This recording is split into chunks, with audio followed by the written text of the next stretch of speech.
Baik, terima kasih. Assalamualaikum warahmatullahi wabarakatuh.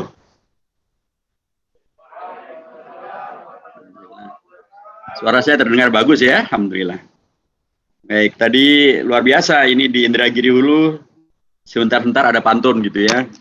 Beda dengan kemarin di Bengkalis, rupanya di jamak akhir rupanya di Bengkalisnya. Hari ini sebentar-bentar pantun, sebentar pantun. Ya, saya imbangi sedikit lah. Ya, tapi nanti bilang cakep ya. Indah nian panorama di Indragiri Hulu. Cakep.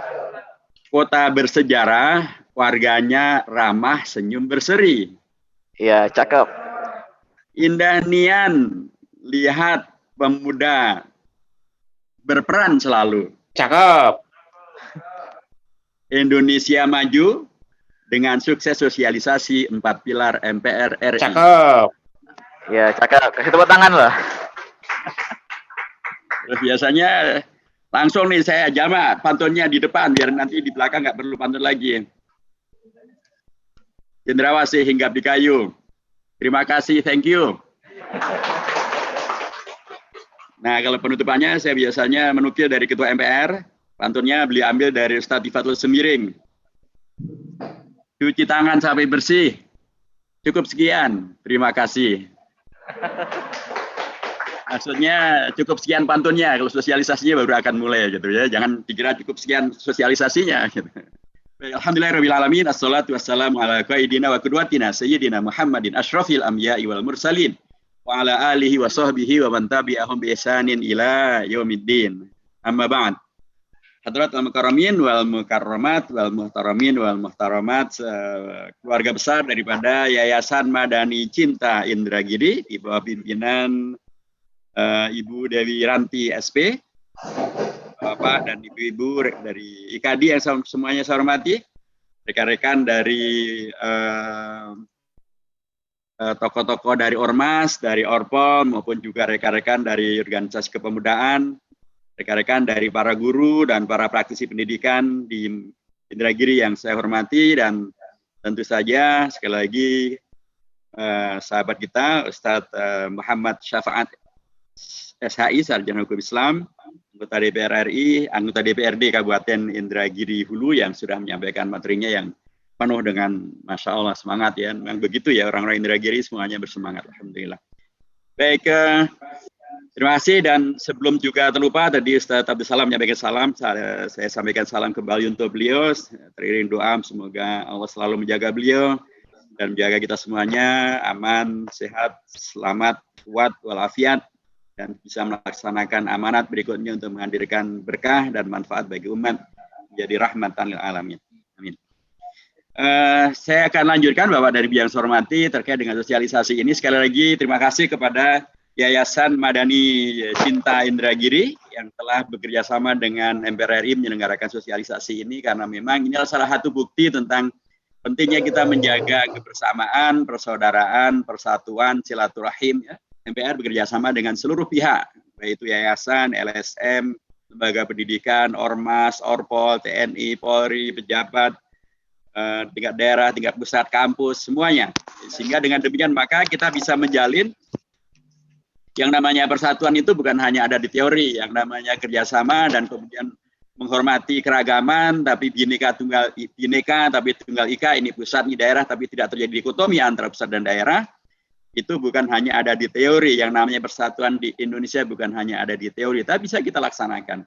Kami MPR melaksanakan kegiatan ini, sekalipun di era pandemi seperti sekarang ini, bekerja sama dengan yayasan, di antaranya Yayasan Madani Cinta Indragiri ini, untuk membuktikan bahwa kita semuanya betul-betul komitmen cinta kita kepada Indonesia, kita wujudkan dengan melaksanakan beragam prinsip-prinsip di dalamnya. Persatuan Indonesia, kemanusiaan yang adil dan beradab, sila keduanya, kemudian Ketuhanan Yang Maha Esa, sila pertamanya, yang mengajarkan tentang pentingnya bersilaturahim, bersaudara, bersatu padu, itu kita laksanakan. Inilah salah satu buktinya. Karena terima kasih, dan mudah-mudahan ini akan membawa berkah ya, untuk kemudian bisa menghadirkan manfaat yang sebanyak-banyaknya.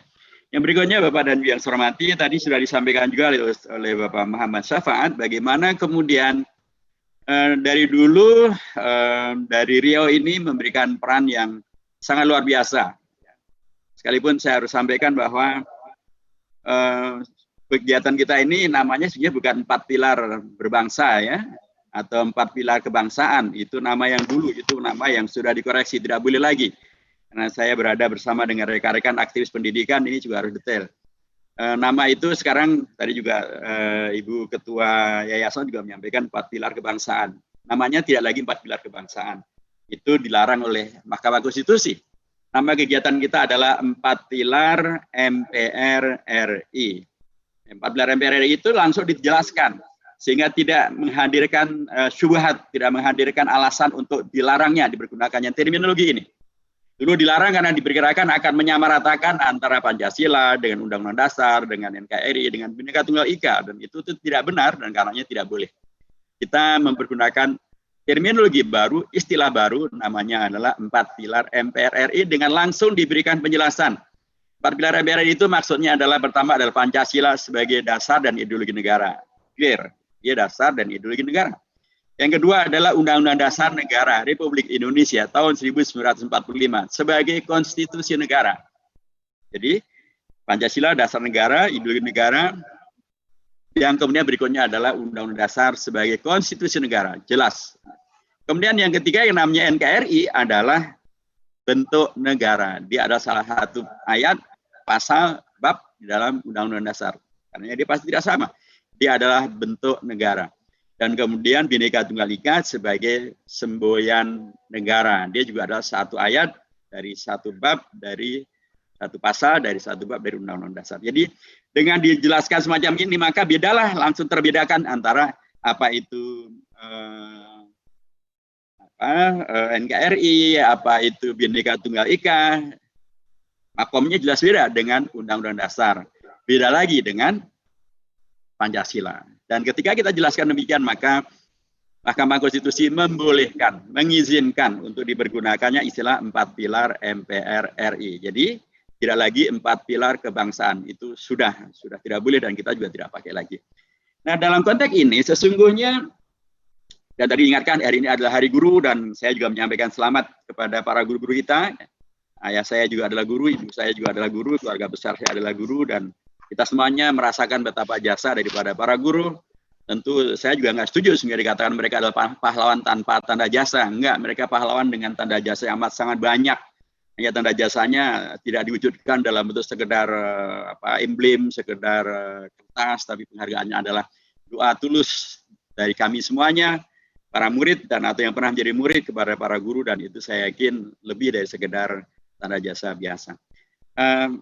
Dalam konteks inilah kita kemudian diajari oleh para guru tentang sejarah, bagaimana termasuk sesungguhnya dari Riau inilah Persatuan Nasional itu dimunculkan. Ketika para pemuda, tema kita adalah tentang peran para pemuda yang berada di garda terdepan untuk memajukan Indonesia dan mencintai Indonesia, maka para pemuda inilah yang kemudian menghadirkan hikmah yang luar biasa, termasuk dari Riau ini, yaitu menghadirkan bahasa persatuan yang satu adalah bahasa Indonesia.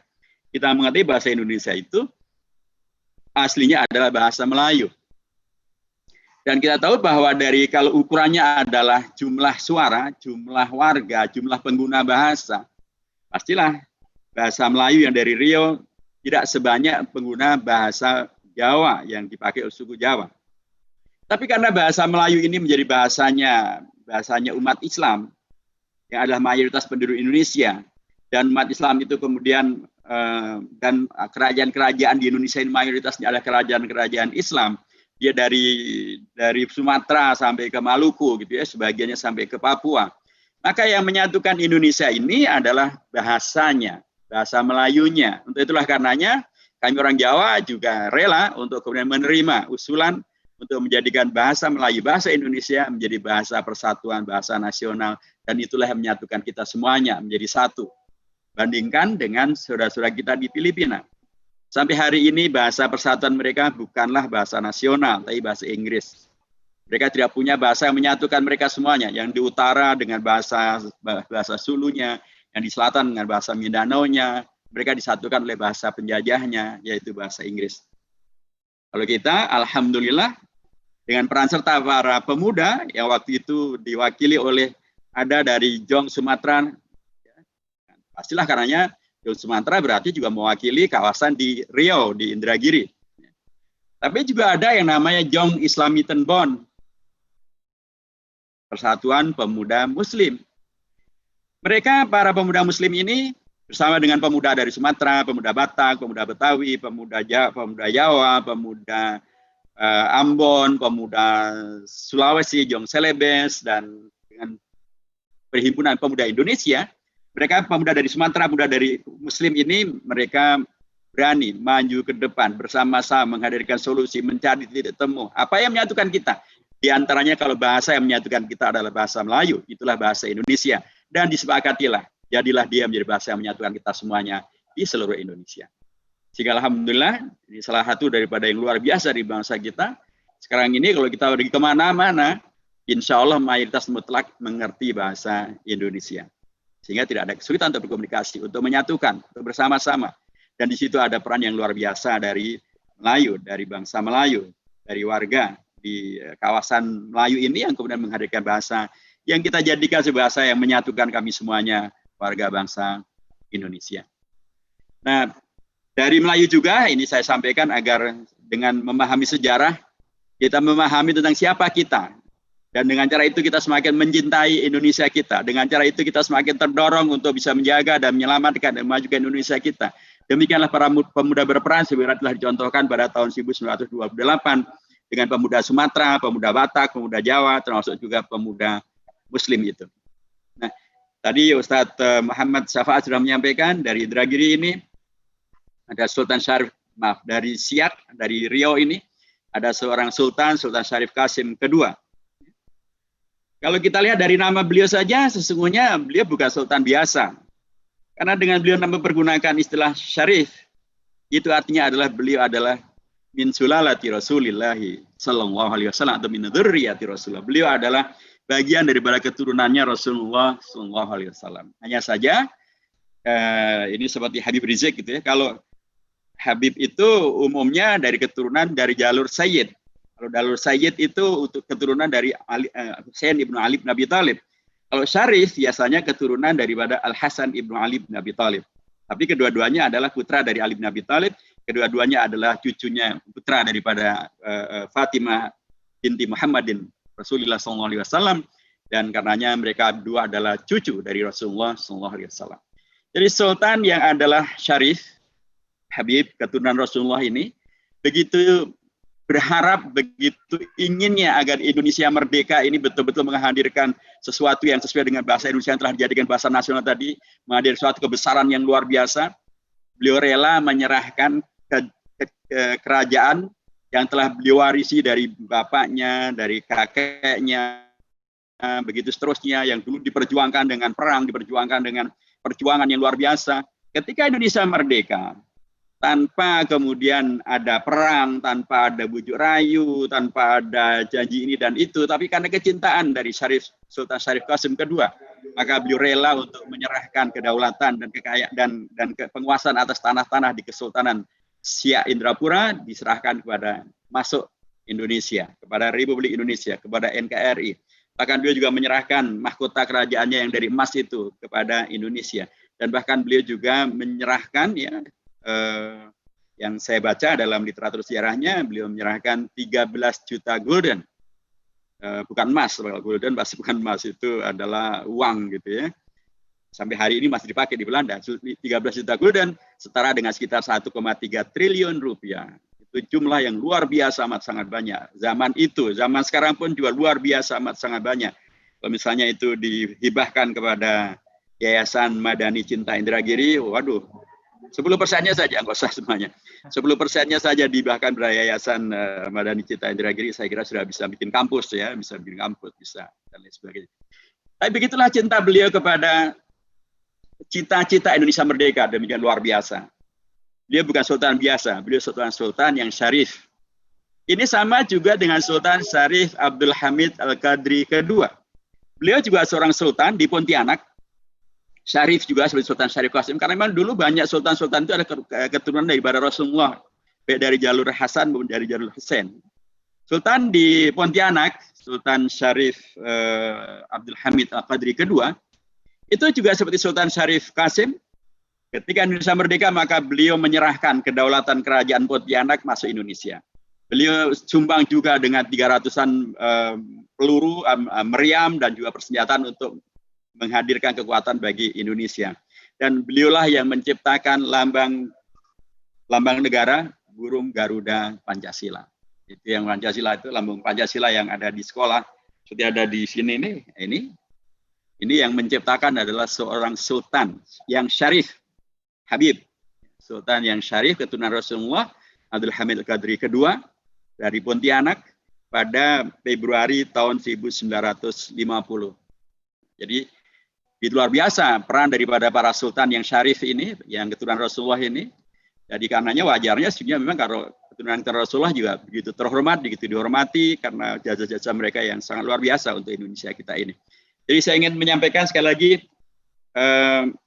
sejarah kita menegaskan tentang bagaimana dari Riau, dari para sultan yang syarif, dari Melayu ini kemudian bisa menghadirkan cinta bagi Indonesia, pengorbanan bagi Indonesia, menghadirkan Indonesia yang kemudian bisa mempunyai izah, sehingga kemudian bisa eksis, bisa menggaji karyawannya, bisa mengeksiskan dirinya, mencetak uangnya, dan membuktikan bahwa Indonesia masih ada.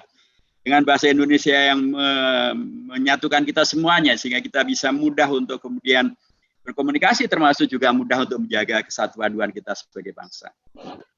Demikianlah satu fakta yang menurut saya penting untuk kita maknai, bahwa dengan memahami sejarah ini, maka kita akan menjadi diingatkan bahwa Indonesia ini bukanlah negara asing, ini bukanlah negara pemberian Jepang, pemberian Belanda, ini bukan negara yang kemudian dalam tanda kutip tidak terhubung dengan Islam dan umat Islam, dengan kaum Melayu dan para syarif maupun habaib. Ini adalah negara yang dihadirkan oleh mereka semuanya. Karenanya wajarnya bila kita semuanya pun menjaganya, jangan sampai kemudian keluar daripada cita-cita reformasi, cita-cita proklamasi, apalagi kemudian dibawa menyimpang, bahkan kemudian ujung akhirnya adalah memusuhi umat Islam yang sangat berjasa bagi Indonesia. Kemudian menghadirkan adu domba, fitnah, konflik, persekusi, Islamofobia.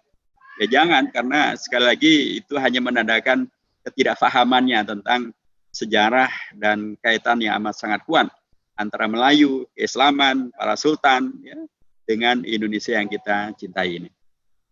Nah, rekan-rekan sekalian, dengan pendekatan ini maka kita bisa memahami bahwa Pancasila sebagai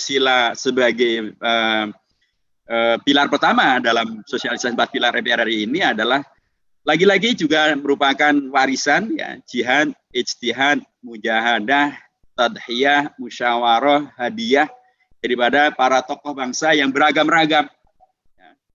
Ya, kalau kita lihat dalam bagaimana kemudian hadirnya Pancasila, di situ melibatkan begitu banyak latar belakang suku yang berbeda-beda, agama yang berbeda-beda, profesi yang berbeda-beda, suku yang berbeda-beda, kemudian pun juga termasuk juga latar belakang organisasi yang berbeda-beda. Ada yang Jawa, ada yang Batak, ada yang Sumatera, ada yang Melayu, ada yang dari Kalimantan, ada yang dari Sulawesi, ada yang dari Indonesia Timur, ada yang dari Bali, gitu ya.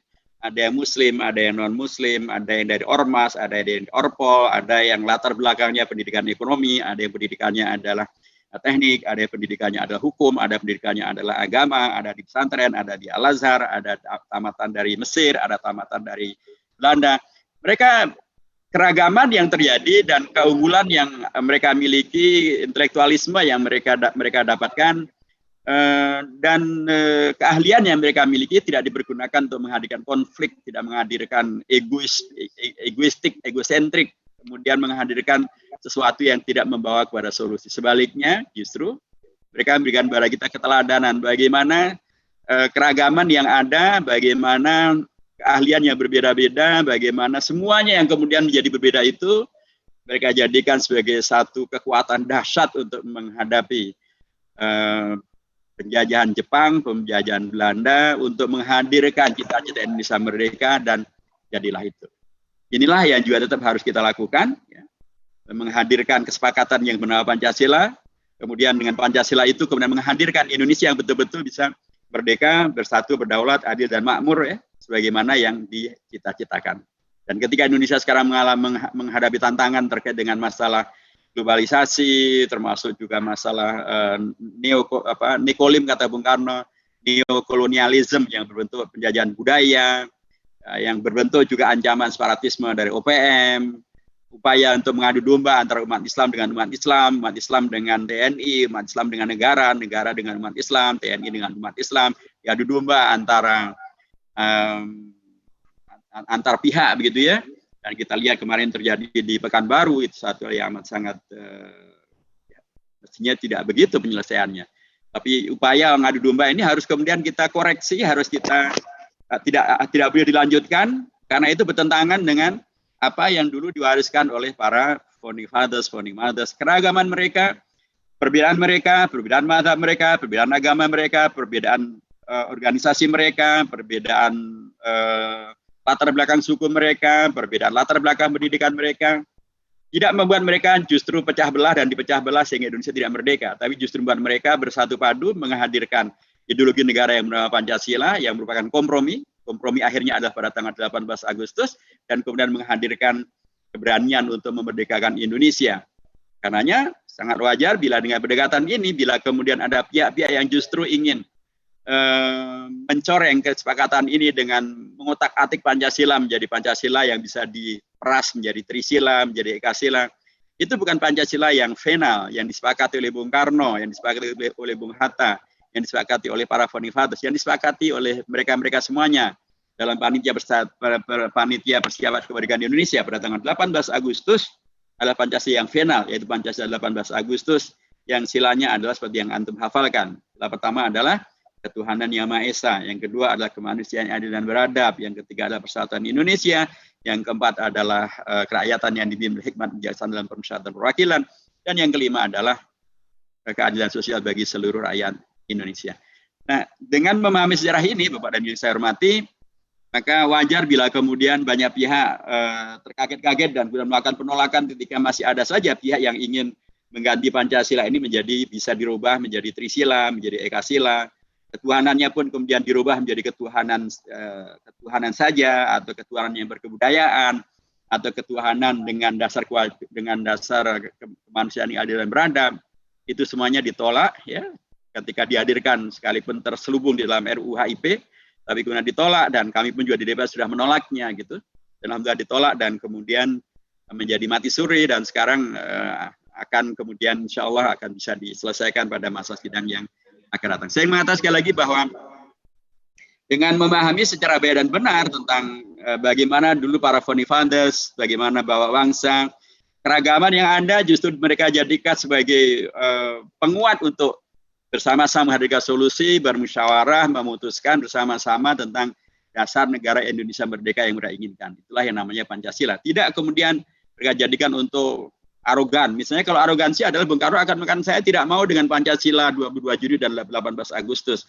Mau saya adalah Pancasila 1 Juni, di mana kemudian ketuhanannya ada di sila kelima. Sila keempatnya adalah tentang sila pertama adalah tentang kebangsaan, sila kedua adalah tentang kemanusiaan, sila ketiganya tentang demokrasi, sila keempat adalah tentang keadilan sosial, ya. Sila keempatnya keadilan sosial, baru sila kelimanya adalah tentang ketuhanan, dan itu kata beliau bisa diperas menjadi Trisila, kemudian bisa diperas menjadi Ekasila. Ekasila itu juga gotong royong, dan gotong royong tidak ada ketuhanan yang Maha Esanya sama sekali.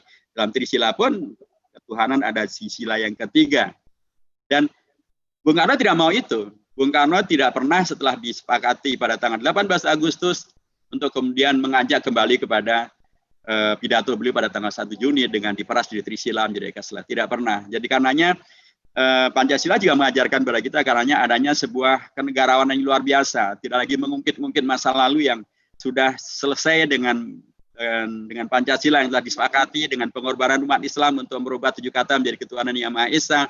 Dan itulah yang mestinya sudah menjadi rujukan. Dan dengan cara itu maka kita mempunyai pegangan untuk melanjutkan keteladanan. Tadi kita bisa berkompromi, kita bisa bermusyawarah, kita bisa menyelesaikan masalah-masalah kita. Seperti sekarang misalnya ada masalah terkait dengan baliho-baliho dan lain sebagainya, itu harusnya bisa diselesaikan dengan bermusyawarah, dengan bermufakat. Sebagaimana dicontohkan oleh Dandim di Mataram di Nusa Tenggara Barat. Beliau bertemu dengan pimpinan FPI, dengan pimpinan masyarakat, dan kemudian berembuk, dan kemudian disepakatilah masyarakat sendiri yang menurunkan baliho-baliho. Inilah satu contoh tentang bagaimana kemudian berpancasila tidak menghadirkan arogansi, berpancasila justru menghadirkan solusi, menghadirkan kebersamaan, menghadirkan saling menghormati, menghadirkan etika, menghadirkan kemanusiaan yang adil dan beradab, mengokohkan persatuan di Indonesia, karenanya mengkoreksi dan menjauhkan segala bentuk pecah belah, segala bentuk intrik, segala bentuk fitnah, segala bentuk diskriminasi yang menghadirkan kondisi yang tidak nyaman karena diskriminasi adalah tidak adil. Dan itu semuanya melalui semangat bermusyawarah. Dengan demikian maka orientasi bukan menang-menangan asal banyak-banyakan, sekalipun itu tidak sesuai dengan hati nurani, tidak sesuai dengan kemanusiaan yang adil dan beradab, dan tidak sesuai dengan prinsip yang telah dicontohkan oleh para founding fathers, di mana mereka menghadirkan prinsip dasar yaitu bukan menang-menangan, tapi prinsipnya adalah musyawarah mufakat, rakyatan yang diberi hikmat kebijaksanaan dalam persyaratan dan perwakilan. Dan dengan ini mudah-mudahan yang tadi telah diingatkan oleh Bapak Muhammad Syafaat, masih terjadinya kondisi yang sangat timpang dan tidak sesuai yang tadi dinyatakan bahwa warga di sini banyak yang kemudian mendapatkan keunggulan luar biasa daripada sumber daya alamnya, yaitu adanya pipa yang begitu besar, memanjang, begitu luar biasa, gagah perkasa, dan mereka mendapatkan manfaatnya, yaitu untuk tempat jemur pakaian. Tragis sesungguhnya harusnya ini tidak terjadi di negeri Indonesia yang sudah merdeka 70 tahun.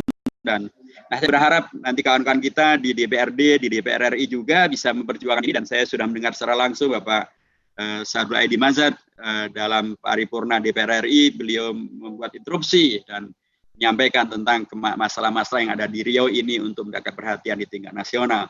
Mudah-mudahan ini terus bisa diperjuangkan, sehingga dengan demikian maka yang namanya keadilan sosial bagi seluruh Indonesia betul-betul bisa terlaksana, dan apalagi bagi masyarakat Riau yang tadi Sultan Syarif Qasimnya dulu bahkan menyumbangkan 13 juta gulden setara dengan 1,3 triliun rupiah, dan itu jumlah yang amat sangat besar. Para yang saya hormati, sedikit kita lanjutkan. Dari Pancasila itu, kita kemudian bisa melanjutkan kepada apa yang menjadi cita-cita Indonesia merdeka, yaitu melakukan apa yang dulu Bung Karno pernah sampaikan, bahwa ya oke lah, kita ini yang penting merdeka dulu. Kita sepakati dulu deh. Undang-undang dasar kita sekalipun baru sederhana, sekalipun baru ringkas, yang penting kita punya dulu. Nanti kalau kita sudah punya waktu yang cukup, maka kita akan bahas untuk kemudian bisa membuat undang-undang dasar yang sebenarnya. Dan perjalanan waktu kemudian menghadirkan ada undang-undang dasar RIS, ya, kemudian undang-undang dasar sementara tahun 50, kemudian Bung Karno membuat satu pemilihan umum yang kemudian bisa menghadirkan konstituante untuk kemudian buat undang-undang dasar yang diharapkan. Tapi ternyata perdebatannya berkepanjangan dengan segala argumentasinya, sehingga kemudian Bung Karno membuat satu dekret gitu ya, untuk membubarkan konstituante dan untuk mengembalikan kepada Undang-Undang Dasar 45 dengan penegasan bahwa pembukaan Undang-Undang Dasar Piagam Jakarta itu adalah merupakan bagian tak terpisahkan dan menjadi menginspirasi daripada Undang-Undang Dasar. Nah, ketika ada reformasi, nah pada masa reformasi ini adalah gerakan para pemuda tahun 1998. Cita-cita mereka melakukan reformasi, di antara tuntutannya adalah ada 6 tuntutan. Satu di antara tuntutannya adalah tentang perubahan terhadap Undang-Undang Dasar. Tadinya sih diharapkan hanya perubahan terkait dengan masalah masa jabatan presiden, cukup 2 kali masa jabatan saja untuk tidak dipilih kembali. Tapi karena tidak ada aturan yang sangat rigid, yang sangat ketat, maka kemudian amandemen ini menjadi kemana-mana. Terjadilah amandemen perubahan yang sangat luar biasa. Tadinya mungkin cukup hanya 1 pasal saja, sekarang menjadi begitu luar biasa. Jadi kita lihat angkanya dulu sebelum perubahan Undang-Undang Dasar yang kilat dan sementara dan sederhana itu hanya terdiri dari 16 bab, 37 pasal dan 49 ayat. Sekarang setelah dilakukan perubahan pada era reformasi, ketika ketua MPR-nya adalah Pak Amin Rais, gitu ya, pada dari tahun 1999 hingga tahun 2002, maka perubahannya begitu luar biasa. Dari 16 bab menjadi 21 bab. Dari 37 pasal menjadi 73 pasal. Dari 49 ayat menjadi 170 ayat. Bisa dibayangkan, rekan-rekan di dunia pendidikan pasti sangat tahu.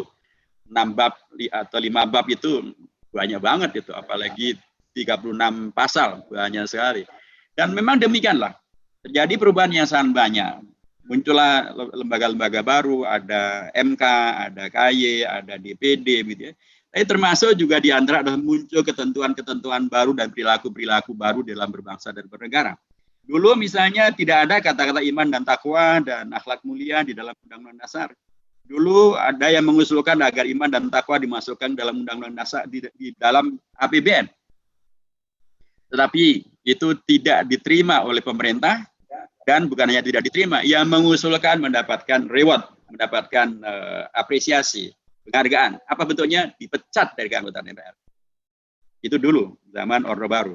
Ketika ada reformasi dan kemudian ada amandemen terhadap Undang-Undang Dasar, maka sekarang pasal 31 ayat 3 bahkan memasukkan iman, takwa, akhlak mulia ke dalam Undang-Undang Dasar sebagai tujuan nasional pendidikan Indonesia. Jadi Undang-Undang Dasar ini memberikan alas yang sangat kokoh kuat ya untuk masa depan pendidikan Indonesia, tentang kualitas daripada anak-anak Indonesia ke depan. Basisnya adalah bukan sekulerisme, basisnya bukan liberalisme, bukan hedonisme, bukan apatisme, apalagi sekulerisme, ateisme, bukan. Tapi basisnya adalah meningkatkan iman, takwa, akhlak mulia dalam rangka menjadikan kehidupan bangsa. Dulu tidak ada yang namanya peradilan agama. Sekarang di dalam pasal 24 tentang jenis peradilan yang ada di Indonesia, ada peradilan umum, ada peradilan militer, ada juga peradilan agama. Dulu tidak ada yang namanya agama sebagai rujukan di dalam menilai apakah sesuatu itu sesuai dengan HAM atau tidak. Sekarang dimunculkan di pasal 28J ayat 2. Sehingga misalnya kalau PKI ingin minta hadir kembali dengan alasan hak asasi manusia, ya tidak bisa karena PKI bertentangan dengan agama. Komunisme bertentangan dengan agama, selain bertentangan dengan undang-undang yang ada di Indonesia. Kalau misalnya LGBT minta disahkan hadir di Indonesia, ya tidak bisa karena dia bertentangan dengan agama apapun. Begitu seterusnya. Nah, Undang-Undang Dasar kita ini karenanya mengandung begitu banyak hal yang baru dan sebagiannya sangat sesuai dengan cita-cita keumatan, kebangsaan sekaligus gitu ya. Tapi juga sebagiannya memberikan penguatan terhadap prinsip hak asasi manusia, termasuk juga prinsip tentang kedaulatan rakyat dan negara hukum. Karena selalu kita ingatkan, kalau ada pihak yang mengatakan kita negara hukum, kita harus laksanakan hukum. Saya katakan betul, karena laksanakan hukum dengan baik dan benar. Hukum yang baik dan benar adalah hukum yang adil. Bukan hukum yang tebang pilih, bukan hukum yang kemudian sangat tendensius, gitu ya. Bukan hukum yang tajam ke bawah, tumpul ke atas, bukan hukum yang hanya berlaku bagi yang lain, tapi kalau teman sendiri tidak berlaku. Bukan demikian hukum yang ada di Indonesia. Hukum yang ada di Indonesia adalah hukum yang betul-betul menghormati hak asasi manusia, tapi sekaligus yang adil dan berkeadilan, dan itu satu hal yang harusnya dilaksanakan dengan sebenarnya. Nah, terkait dengan masalah kedaulatan rakyat, ini juga ciri baru daripada Undang-Undang Dasar kita. Memberikan pada kita semuanya sebuah pemahaman yang baru, bahwa Indonesia ini sesungguhnya adalah dihadirkan untuk seluruh rakyat di Indonesia, dimanapun mereka berada, di dalam Indonesia, di luar negeri Indonesia, yang di luar Indonesia pun juga warga Indonesia tidak sedikit, tidak lebih, tidak kurang dari 9 juta warga Indonesia ada di luar negeri, ya, jumlah yang cukup besar. Dan mereka semuanya adalah warga Indonesia yang mempunyai hak untuk bicara tentang Indonesia, memikirkan Indonesia, memajukan Indonesia. Karenanya agar itu efektif, diberikanlah kepada mereka kedaulatan. Dan jadilah perubahan yang sangat mendasar. Dulu kedaulatan rakyat itu adanya di MPR. Sehingga MPR lah yang memilih presiden, MPR yang membuat GBHN, presiden pun menjadi mandataris MPR. Sekarang tidak. Sekarang kedaulatan diberikan kepada rakyat. Rakyatlah yang memilih presiden, pasal 6 ayat 1 dan ayat 2. Rakyat juga yang memilih gubernur, bupati, wali kota di pasal 18 ayat 4. Rakyat diperkenalkan dengan terminologi baru yang tidak ada dalam Undang-Undang Dasar dulu, yaitu tentang pemilihan umum, pasal 22E. Dulu pemilihan umum nggak ada dalam Undang-Undang Dasar, adanya dalam undang-undang. Dulu rakyat tidak memilih presiden, yang memilih presiden adalah MPR. Dulu rakyat tidak memilih gubernur, bupati, dan wali kota, yang memilih adalah DPRD. Sekarang rakyat yang memilih. Sekalipun barangkali tidak disadari bahwa memilihnya rakyat atau rakyat memilih kepada presiden, bupati, wali kota, gubernur itu adalah kedaulatan rakyat yang diberikan oleh Undang-Undang Dasar melalui perjuangan yang luar biasa daripada era reformasi dulu. Kadang-kadang kan nggak disadari ya, hanya 5 tahun sekali ada rame-rame milih presiden. 5 tahun sekali rame-rame milih gubernur. 5 tahun sekali milih DPR bupati wali kota, tanpa disadari bahwa di balik itu sesungguhnya ada hak yang oleh negara, oleh undang-undang dasar, oleh MPR diberikan kepada rakyat. Itulah yang namanya kedaulatan rakyat. Untuk apa? Untuk agar kemudian rakyat betul-betul rakyat yang memahami tentang daerahnya, yang memahami cita-cita daerahnya, yang memahami tentang siapa orang-orang yang maju di daerahnya itu, agar mereka ikut bertanggung jawab menghadirkan daerah yang lebih maju melalui kepemimpinan yang lebih baik. Karenanya saya sekali lagi menegaskan bahwa pilkada ini yang akan diselenggarakan nanti tanggal 9 Desember adalah bagian daripada berkah dari reformasi. Kedaulatan rakyat yang telah diberikan oleh Undang-Undang Dasar, oleh reformasi, hendaknya karenanya jangan dimubazirkan, jangan dikufuri nikmat. Dimubadirkan atau kufur nikmat ketika kemudian rakyat yang telah diberikan kedaulatan ini malah golput saja, atau malah lebih milih ke ladang atau lebih milih ke laut saja, atau kemudian ya kalaupun milihnya asal-asalan saja, terserah deh siapapun yang jadi. Padahal rakyat ikut menentukan, satu suara pun ikut menentukan. Atau kemudian bahkan merendahkan diri dan kedaulatan itu dijual murah dengan sembako, atau dengan rokok, atau dengan dangdutan, atau dengan apalagi hanya dengan janji palsu. Jangan. Rakyat yang diberikan kedaulatan ini, yang sudah berkali-kali memilih dan melaksanakan kedaulatannya, sekalipun barangkali belum disadari bahwa itu adalah kedaulatan yang sangat bermakna, maka kali ini saya berharap betul-betul, dan apalagi berada di era pandemi COVID-19, ini jangan sampai sudah ada COVID-19, sudah ada pandemi, sudah ada masalah, kemudian kedaulatan diberikan itu kemudian asal-asalan saja, dan kemudian terkena COVID-19 lagi. Jangan. Jadi justru ketika kedaulatan diberikan di era pandemi semacam ini, dan pemerintah tetap menyelenggarakan pilkada, maka maksimalkan betul kedaulatan ini untuk mengajak sebanyak-banyaknya, memaksimalkan seluruh daya upaya untuk menghadirkan kedaulatan yang membawa kepada kemajuan dan kebaikan dengan memilih pemimpin yang betul-betul baik, yang lebih baik daripada yang sebelumnya atau yang lainnya, yang kemudian bisa menghadirkan realisasi cita-cita yang sebaiknya telah disampaikan oleh Bapak Muhammad Syafaat itu, agar kemudian bisa menghadirkan kelanjutan daripada apa yang dulu, kalau dulu Sultan Syarif Qasim bisa menyumbangkan 1,3 triliun rupiah gitu ya dari kerajaan beliau, maka sangat mungkin kemudian melalui pemimpin yang baik akan bisa menghadirkan Indragiri Hulu maupun Riau yang betul-betul bisa memakmurkan Riau, memakmurkan Indragiri, memakmurkan rakyatnya untuk kemudian bisa menghadirkan sekali lagi Indragiri maupun juga Riau yang baldatun thayyibatun wa rabbun ghafur. Dari begitu banyaknya hal yang berubah, ada dua hal yang disepakati tidak dirubah, yaitu tentang pembukaan Undang-Undang Dasar, dan di antara Undang-Undang Dasar itu di sana ada Pancasila di alinea keempatnya, dan karenanya tadi kalau kemudian ada yang merubah-rubah menjadi Trisila, menjadi Ekasila, ya memang layaknya ditolak, karena itu bertentangan dengan keputusan MPR yang tidak merubah Undang-Undang Dasar, tidak merubah pembukaan Undang-Undang Dasar. Dan yang kedua yang disepakati tidak dirubah adalah tentang bentuk negara Kesatuan Republik Indonesia, NKRI. Sebagai bentuk negara sudah final, sudah selesai. Tidak lagi dibicarakan tentang negara federal, apalagi negara kerajaan, apalagi negara-negara yang lain. Tidak. Sepakati Indonesia kita adalah negara republik berbentuk negara kesatuan. Karena itulah yang paling sesuai dengan negara maritim, negara kepulauan yang sangat banyak ini yang tadi telah disebutkan oleh Ustaz Muhammad Syafaat, 17.000 pulau lebih Indonesia ini. Kalau kemudian dijadikan negara federal, sangat mungkin kemudian terjadi cepat sekali terjadinya pecah belah Indonesia, dan mungkin mereka keluar dari Indonesia, dan jadilah Indonesia yang tidak menyatu sebagaimana yang kita oleh para bapak bangsa. Tetapi memang pernah Indonesia itu dikacau balaukan ya oleh banyak pihak. Pernah ada pemberontakan PKI tahun 48, kemudian juga DITI pernah melakukannya tahun 49. Kemudian Belanda merubah Indonesia ini untuk tidak menjadi NKRI. Soalnya kalau menjadi NKRI, Indonesia akan menjadi kuat, dan itu akan menyulitkan agenda penjajahan Belanda untuk melanjutkan penjajahannya terhadap Indonesia. Karenanya mereka terus mengganggu Indonesia, memecah belah bangsa Indonesia. Semula melalui perjanjian Linggarjati tahun 46, Belanda hanya mengakui Indonesia itu hanya terdiri dari tiga pulau saja, Sumatera, Jawa, dan Madura.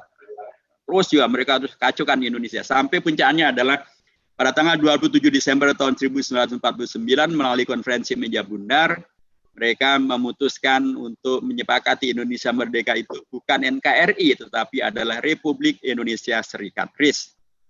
Jadilah Indonesia menjadi RIS, ada presidennya, ada perdana menterinya, ada ibu kotanya, termasuk ada undang-undang dasarnya, undang-undang dasar RIS. Nah, tapi kalau sekarang kita selalu bicaranya adalah NKRI harga mati. Bagaimana ceritanya? Apalagi NKRI harga mati sambil kemudian umat Islam dicurigai, Habib dicurigai, dan kemudian menghadirkan logika yang minor, yang negatif terhadap beliau-beliau itu. Padahal yang menyelamatkan Indonesia dari RIS menjadi NKRI adalah tokoh umat Islam dari Partai Islam Masyumi, wakil ketua Ormas Islam Persis. Beliau adalah Muhammad Natsir, tokoh dari Minang.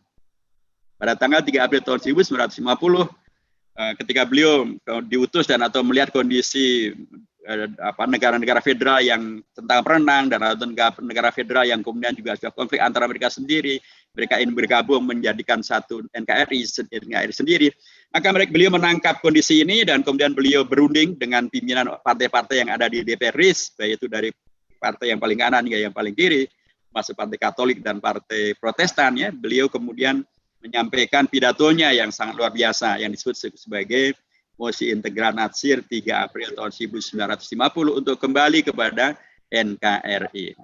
Dan alhamdulillah pidato beliau itu begitu luar biasa, sangat berpengaruh, sehingga Bung Hatta sebagai Perdana Menteri RIS, Bung Karno sebagai Presiden RIS menerima pidato itu dan kemudian dijadikanlah dia menjadi pegangan dan sikap daripada pemerintah Indonesia, sehingga kemudian pada tanggal 17 Agustus tahun 1950 diproklamasikanlah Indonesia menjadi NKRI. Dan nanti yang menjadi Perdana Menteri pertama di era NKRI adalah Muhammad Natsir. Jadi saya mengatakan, Pak, umat Islam lah, sekali lagi, umat Islam sebagaimana dulu Melayu yang menghadirkan bahasa Indonesia, Sultan Syarif Qasim yang memberikan sumbangan luar biasa bagi kokohnya Indonesia, Sultan Syarif Hamid Qadri yang kemudian menciptakan lambang Garuda Pancasila, ulama-ulama yang kemudian menyelamatkan Pancasila dari pecah belah yang bisa terjadi karena tuntutan dari orang Indonesia Timur. Maka sekarang dan sekali lagi pimpinan Partai Islam, pimpinan umat Islam menyelamatkan Indonesia menjadi NKRI. Jadi karenanya kalau ada yang kemudian teriak NKRI harga mati tapi kemudian mencurigai umat Islam, ya NKRI harga matinya masih mu'alaf, itu mu'alaf NKRI karena tidak mengerti tentang sejarah daripada Indonesia menjadi NKRI, di mana di situ justru ada peran yang luar biasa dari umat Islam. Nah, dengan pendekatan ini, rekan-rekan sekalian dan keluarga besar dari Yayasan Madani Cinta Indragiri, mudah-mudahan cinta kita kepada Indonesia semakin kokoh dan kuat, ya, semakin mendasar, semakin membuat kita mempunyai kemampuan untuk kemudian terus melanjutkan cita-cita Indonesia merdeka ini, yang adalah tadi warisan jihad, isyan, mujahadah, tadhiyah, musyawarah, hibah, para tokoh umat Islam itu bisa kita lanjutkan terus dengan lebih kokoh dan kuat. Mengapa? Karena ada ungkapan, tak kenal maka tak sayang. Kalau kita sudah kenal, maka kita mesti semakin sayang. Ini karunia Allah yang sangat luar biasa bernama Indonesia merdeka ini, yang bila dibandingkan dengan banyak negara ini memang sangat-sangat luar biasa, ya, baik sumber daya alamnya, kondisi geografisnya, bahwa kemudian masih terjadi banyak masalah. Disitulah peran kita, cinta kita membuat kita harus cemburu untuk kemudian mengkoreksi dengan cara yang baik dan benar. Kita melakukan amar ma'ruf dengan cara yang ma'ruf, nahi mungkar tidak dengan cara yang mungkar. Supaya dengan demikian maka kita tidak dipecah belah, supaya bangsa Indonesia tidak dipecah belah, supaya kemudian kita tetap bisa menyatu dalam konteks NKRI, supaya menyatunya kita dalam konteks NKRI, melaksanakan Pancasila, tetapi yang betul-betul sesuai dengan cita-cita Indonesia merdeka, yang kemudian bisa menghadirkan martabat yang semestinya, marwah yang semestinya, Bhinneka Tunggal Ika yang sekali lagi merupakan pengejawantahan daripada perjalanan bangsa yang beragam-ragam ini sejak tahun 28, tahun 45, kemudian terus menghadirkan NKRI, karena semuanya adalah kebinekaan itu, keragaman itu telah diwariskan dan menjadi sesuatu yang buat kita bisa menyelesaikan masalah kokoh dan kuat, menatap Indonesia ke depan secara lebih baik. Dengan pendekatan ini maka kita berharap sosialisasi ini menyegarkan kepada kita semuanya tentang betapa karunia Allah yang bernama Indonesia ini adalah betul-betul sesuatu yang sangat terkait dengan keindonesiaan kita, tapi sekaligus juga dengan keislaman kita, dengan keterdidikan kita, dengan keteladanan mereka-mereka, Supaya dengan cara itu maka kita bisa menatap Indonesia ke depan dengan cara yang lebih positif lagi, lebih konstruktif lagi. Kalau ada yang bermasalah kita koreksi, kalau ada peluang menghadirkan kontribusi yang baik kita masuk memberikan yang terbaik. Supaya dengan cara itu maka sekali lagi Indonesia kita bisa menjadi kokoh dan kuat, merealisasikan cita-cita Indonesia merdeka dan merealisasikan cita-cita reformasi. Saya kira demikian Bapak dan Ibu yang saya hormati. Mudah-mudahan banyak manfaatnya. Nanti bisa kita lanjutkan dengan dialog dan tanya jawab. Barakallahu fikum jami'an. Assalamualaikum warahmatullahi wabarakatuh.